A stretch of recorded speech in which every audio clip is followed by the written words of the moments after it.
This week on the Envisiontech podcast, I'm going to be talking about technology and how it's going to be affecting disabled people like me in the future. Before I start talking about the future of technology, it's really important to understand the technology that we have now and have had, and how that has already affected people like me. So when I was in school in the 2000s, there were two primary ways that somebody who's visually impaired could access things in school.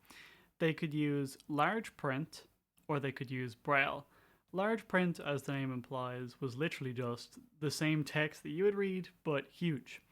And Braille, if you haven't heard of it before, is literally just raised dots, essentially, on a page that will form a certain shape depending on what letter it is. Now, there were a few alternatives if you didn't want to use large print, or if your eyesight was particularly bad, you could use a magnifying glass, and it would usually have a light on it. So when I was a kid, I had a bit more vision, so I was able to use both large print and Braille. So I have experience with both. And from using Braille, honestly, it's quite good. I did quite like it. However, there is a few problems with Braille. Braille itself is a bit slower to read, at least I've found, in terms of, comparing it to somebody who's actually looking at the words. So there's actually contractions in Braille, which are special symbols for words. So we might have a contraction for the word and or the, just so that you don't have to read as many different symbols to have very common words. Also, because Braille was printed at like a set size, and that was usually bigger than an individual print character, you might have 20 different Braille books for one regular book. So this would mean that you would either have to bring around 20 different parts of one book in your bag, or whatever way you would be transporting it around, or you could just bring around one, which might not sound like a big inconvenience, but for example, when I was in secondary school, it did become a bit of a problem because sometimes I might not have that part of the book yet because they may not have printed it. And there also aren't many ways that you can just print Braille yourself. It does require a special printer called an embosser, which I think have become more common now, but certainly when I was younger, they were not as common. Large print books were also usually broken up into multiple volumes, but definitely not nearly as many as a Braille book. However, there were some actual advantages to Braille which I also quite liked.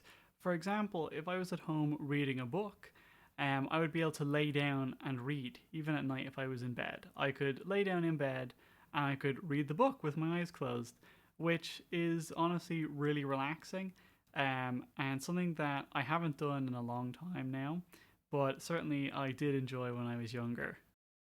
As I got a little bit older, I started using computers, and that's when I first used a screen reader, which I mentioned in a previous episode, but again, it essentially just reads out whatever you have focused on the screen, and you move around the screen by using the tab key or the arrow keys. So if you're on the home screen of your laptop, for example, there's different icons on the screen, and you can move around those icons with the arrow keys. And as part of that, I would then get used to using screen readers on a computer. And back then, they were definitely not as good, but honestly, they weren't too bad. But not too long after that, I then got introduced to essentially a Braille note taker, as they were called back then anyway. And they were like little computers, but instead of having a screen, it would have a little row down the bottom of Braille, and it would use pistons that would like move up and down to represent the Braille instead of having text. Now, they weren't really computers, you couldn't do a lot of things on them, but you could, create documents. I think you could even send emails and things like that. And they were a really big deal back then. I believe, at the time anyway, I was one of the first people in Ireland to have one, which was really cool. I think I was around 10 at the time. And this to me was a huge, huge deal. But even they had their own problems because beyond making basic files or putting stuff in folders, honestly, you couldn't do a lot on them. They wouldn't work with obviously a lot of different things. If you wanted to do anything beyond basic Microsoft Word, essentially, then you couldn't. You couldn't work with spreadsheets or make any kind of PowerPoints or do anything on the internet, really. There were also these really large screens called CCTVs, which were kind of like the old TVs, which were quite thick, except then they would have a camera on the bottom, and then underneath that camera, they would have a tray. And you would put a book or some kind of page on the tray, and then it would let you look at that on the screen. So I really like these because you could change how big the text would be on the screen. It would essentially zoom in, it would magnify it. And you could also change the colors. So you could change the actual colors. So if the page was white, you could make the page itself blue and the text could be yellow, for example, which was really great because it would mean that no matter what colors you could see better, you could essentially have that combination and you could have it as big as you liked. Obviously, the problem is they were quite big, and I've never lifted one, but I assume quite heavy. So they weren't really portable. So unless you had one in the room with you, you couldn't really use it or take advantage of it. Something I often say to people is that, yeah, although being blind at times certainly isn't great, I definitely didn't grow up in the worst time to be blind. It's obviously the best so far. I think Braille has only existed since the 1800s. Screen readers and these Braille displays that I've mentioned have only really existed, I think, since the 90s for screen readers and the 2000s for Braille displays. So, if I was even born a few decades earlier, my life would have been a lot different, especially, if it was a few hundred years ago. I don't even know what I would have done. Probably nothing, So I will say that I am really grateful because technology has had a huge impact on my life so far. I mean, I did a computer science degree, and if I wanted to do a computer science degree 60 years ago, I probably couldn't have. Even between now and when I was younger, there's been a lot of changes in technology, and especially for people like me who are disabled or blind. So I'm sure you've probably heard a lot about AI over the last few years. And if you don't know what AI is, well, it stands for artificial intelligence, and it's essentially when we make software that can learn, just like a person can. So it might not sound like this is very useful for somebody like me, but obviously people can see things and people can read, which I can't. So I can get AI to do that for me. For example, I can give AI, a piece of AI, an image and say what is in this image, and it will describe to me what's in the image. So if it's a picture of a beach, it'll say, oh yeah, there's a beach, the sun is setting, there's people on the beach, whatever. It depends on the image. And it will also read out text that's in the image, which is honestly really, really fantastic. And the thing is, AI right now actually isn't even as good as it's going to be. Not even close. The AI that we have right now, if you've seen it or used it, you probably think it's quite cool, but honestly, it's not even close to what it will be in a few years. I've actually been working with AI a lot recently because Envisiontly has actually been working on a tool that uses AI to generate descriptions for images. So I've actually had a lot of experience with it, and it's really good. It'll actually give you really detailed, accurate descriptions of images. So that is just one way in which AI can be used for somebody like me who can't see already, even though AI at the minute is quite basic. Even for people who aren't blind, maybe they're deaf, well, AI can also listen to audio now and turn that into text. Not only that, but there's now apps like Google Lookout, and I believe Apple and Microsoft also have one, where you can open the app and point it at something, for example, and it will just read the text. You don't even need to take a picture. Or it will, tell you what color something is, or do all sorts of different things. It will even try and describe what you're looking at. So if you point it at like a coffee table, it'll say coffee table, which is really, really useful, even if you have some money and you're wondering what it is. So you can point it at it and it'll say, 50. So that's a €50 note. or whatever it might be. As I mentioned, screen readers aren't just on computers anymore, so you have access to them pretty much everywhere. Even my smartwatch has a screen reader on it, which a few years ago just didn't exist. You know, if you were blind and you wanted a smartwatch, you honestly couldn't really get one. And there were some that used Braille, but they were either really expensive or they had their own problems. Um, and even now, if you go to an ATM, some of those even have screen readers, which to me is kind of crazy. You know, when I was a kid, the only way to use a screen reader, as I said, was on a computer. Now everything has screen readers, and that's not an exaggeration. Even braille displays. So the note takers that I mentioned earlier are now actual computers. So they have essentially laptops without screens that use braille, and they also have something that you might actually connect to a laptop or a computer, and it will just display the braille or let you type the braille, which has come a long way from what I had. I know even later on, when I was a bit older, I got a new version of a braille display, and it was actually an Android tablet, essentially. Well, it was. It actually ran on Android, so you could download Android apps onto it, which again was huge considering when I was, first growing up, all I could use was Braille and large print, really. So even already, there's just such a huge difference. There's even really cool technology now, like canes. I don't know if you've ever seen. So somebody who can't see will sometimes have what we call a cane, and if you have seen them, they're a white stick essentially. Depending on where you are in the world, they look a little bit differently, but they have a little tip at the end, and you roll it on the ground to kind of feel what's there. But even that, we have really high tech solutions for that now. Some of them use like sound waves to detect if there's something in front of you, and it will like vibrate the handle to let you know that you're getting close to something. Even some of those have AI now.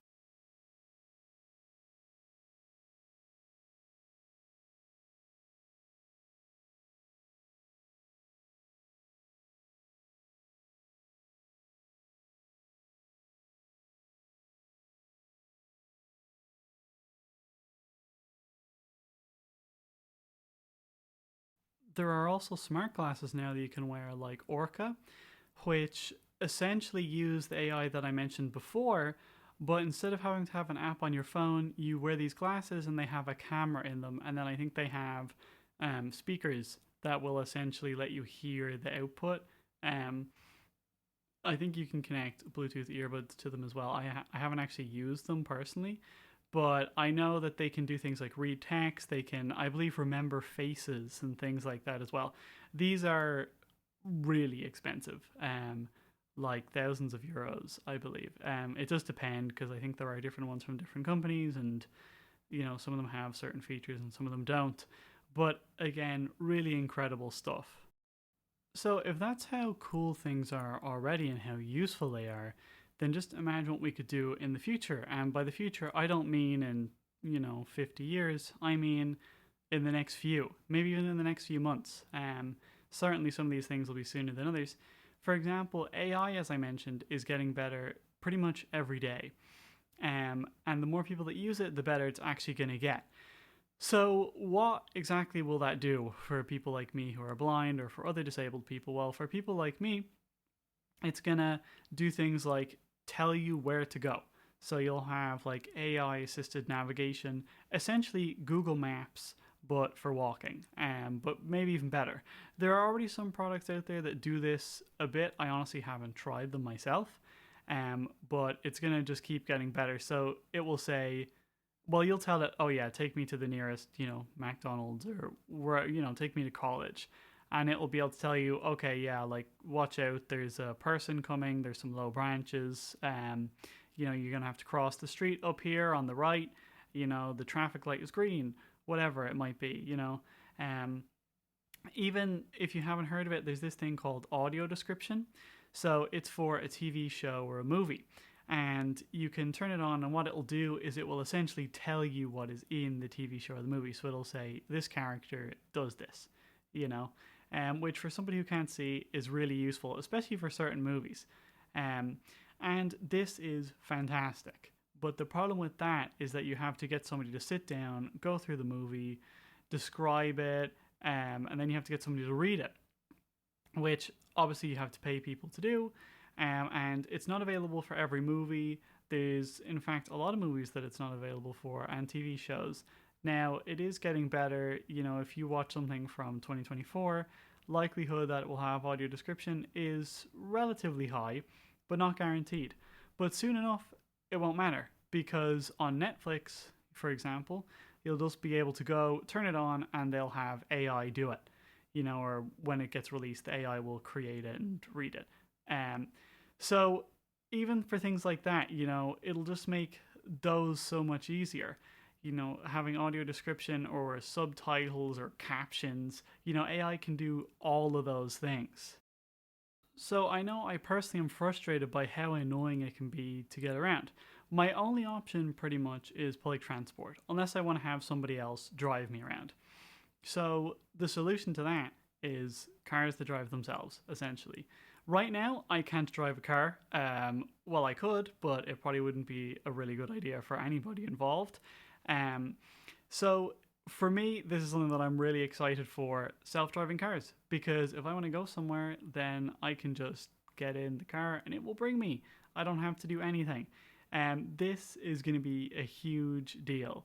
I know for me, even just walking to a shop can be really stressful. You know, maybe something happens, you know, maybe something's been moved, they've changed something, there's people in the way, whatever it might be. You know, somebody's parked on the footpath, which people are forever doing with their vans and all that. So this one is going to be a really, really, really big deal. Even I already mentioned, you know, smart glasses that people can wear or smartwatches, but in the not too distant future, there's going to be things like smart contact lenses. You know, so instead of having to wear glasses, you could wear those. There's going to be all sorts of crazy things, which I'm not even going to get into here because that could be multiple hours of a podcast by itself. And these are just a few examples of what's going to happen in the future. So, why exactly does that matter?